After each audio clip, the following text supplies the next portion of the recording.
હા બેટા. Are you meeting tonight? ના યાર, આજે મારે કામ બહુ છે. ઓકે, તો કાલે સવારે બામ્બુસ પર. Okay done. Okay by.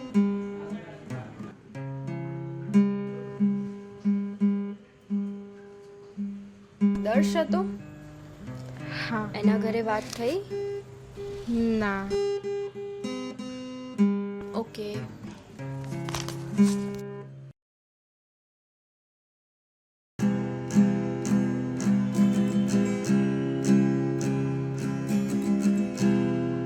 હા બોલ ને, શું થયું?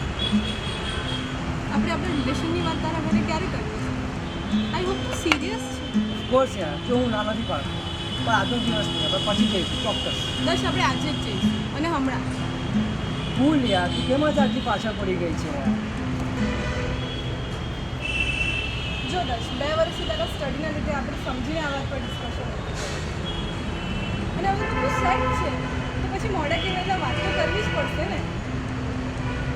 ઓકે ચાલ, let's go.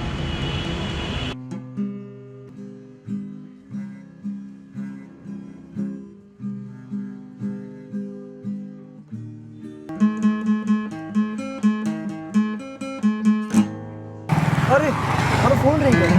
આ રહ્યો તારો ફોન. આપણે ઘરે જઈએ. ઓકે.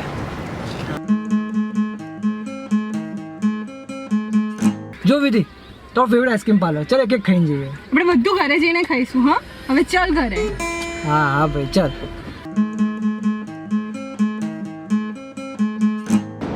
દર્શ, હવે શું થયું? શિટ યાર, પેટ્રોલ ઓછું છે, ઘર સુધી નહીં પહોંચી શકીએ. એ રહ્યો સામે પેટ્રોલ. અરે યાર.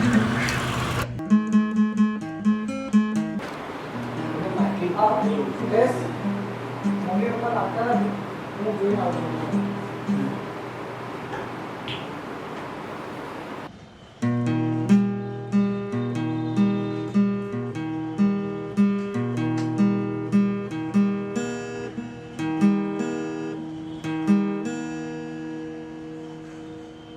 મમ્મી ડેડી, મારે તમને એક ઇમ્પોર્ટન્ટ વાત કહેવી છે.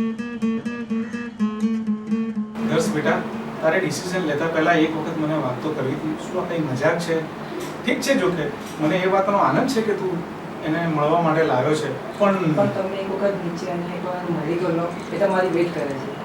મમ્મી ચાલ ને. ઠીક છે.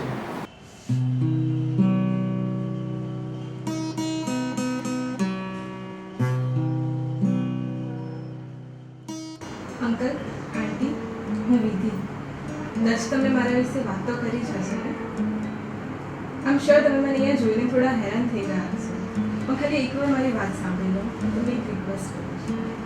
એકચ્યુઅલી મારે અને દર્શને તો ઘણા સમયથી તમને વાત કરવી હતી, પણ દર્શે જ મને ના પાડી કે જ્યાં સુધી હું મારા પગ ઉપર ઊભો ના થઈ જાઉં ત્યાં સુધી મારા ઘરે વાત કરવાની કોઈ જરૂર નથી. આજે હું એક ફેશન ડિઝાઇનર છું અને ઘણા બધા લોકો છે જે મને ફેશન ડિઝાઇનર તરીકે ઓળખે છે, પણ દર્શ મને ત્યારથી ઓળખે છે જ્યારથી હું કંઈ જ નથી.